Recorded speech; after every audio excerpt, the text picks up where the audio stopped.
ताकि बिहार में भी शिक्षा हो, बिहार में भी बच्चों के लिए रोजगार हो, बिहार के बच्चों को भी बाहर मजदूरी करने न जाना पड़े। ये संदेश बाकीपुर के लोगों ने दिया है। बाकी विधायक जीतना हारना ये तो राजनीति है, चलता रहता है। जिन लोगों ने मत दिया उनका धन्यवाद कर रहे हैं, जिन्होंने मत नहीं दिया है उनको यही कहेंगे कि आपसे आपका विश्वास जीतने के लिए और मेहनत और प्रयास करेंगे। लेकिन महत्वपूर्ण बात यह है कि बिहार को अच्छा नेतृत्व मिलना चाहिए, बिहार सुधरना चाहिए और लोकसभा से पहले मोदी जी को, भाजपा को, अमित शाह जी को ये देखना चाहिए कि बिहार में कैसे बेहतरी हो, बिहार में बच्चों को रोजगार कैसे हो, पलायन कैसे बंद हो। एकमात्र यही उद्देश्य है। हम लोग को विधायक बन के ठेका पट्टा नहीं करना है। एक और एकमात्र उद्देश्य है, चाहते हैं कि बिहार में बेहतरी हो, बिहार में भी सिर्फ 5 किलो अनाज के नाम पर, जाति के नाम पर, धर्म के नाम पर वोट न मांगा जाए।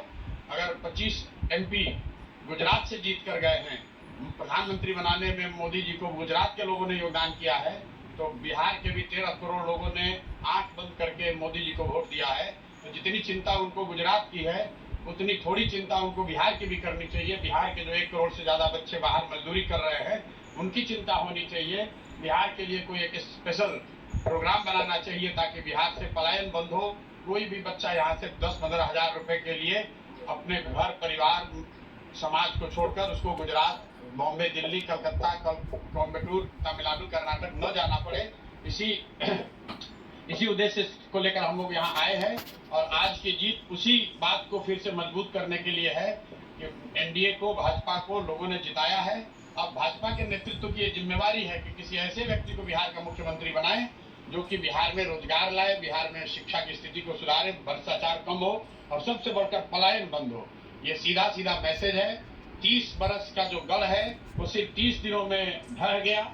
वो सिर्फ इसलिए ढहा है कि बिहार के लोग भी चाहते हैं कि अब 4 किलो 5 किलो अनाज और जाति से ऊपर उठकर हम लोग के बच्चों के पढ़ाई रोजगार के लिए केंद्र सरकार और राज्य सरकार काम करे। अगर वो काम नहीं करेंगे तो आगे चुनाव के परिणाम उनको ऐसे ही देखने को मिलेंगे।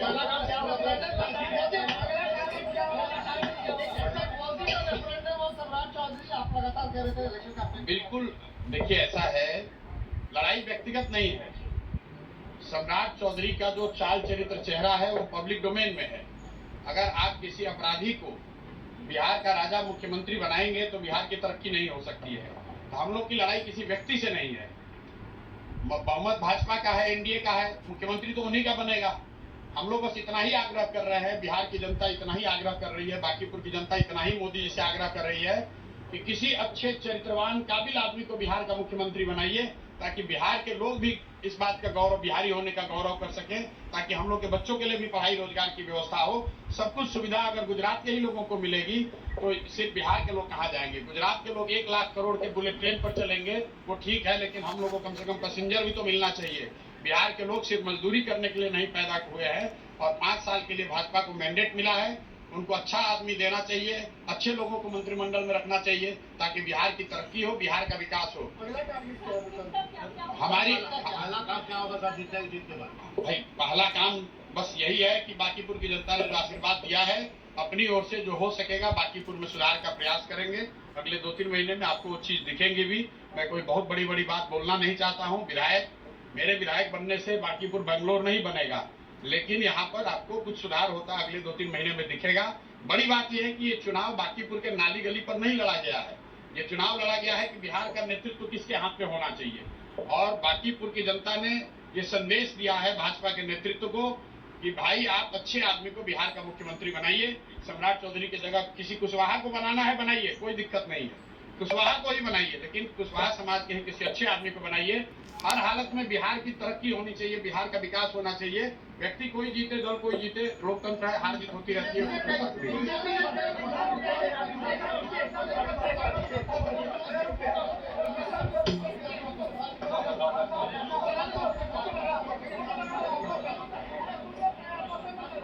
से प्रशांत किशोर जो कि बढ़त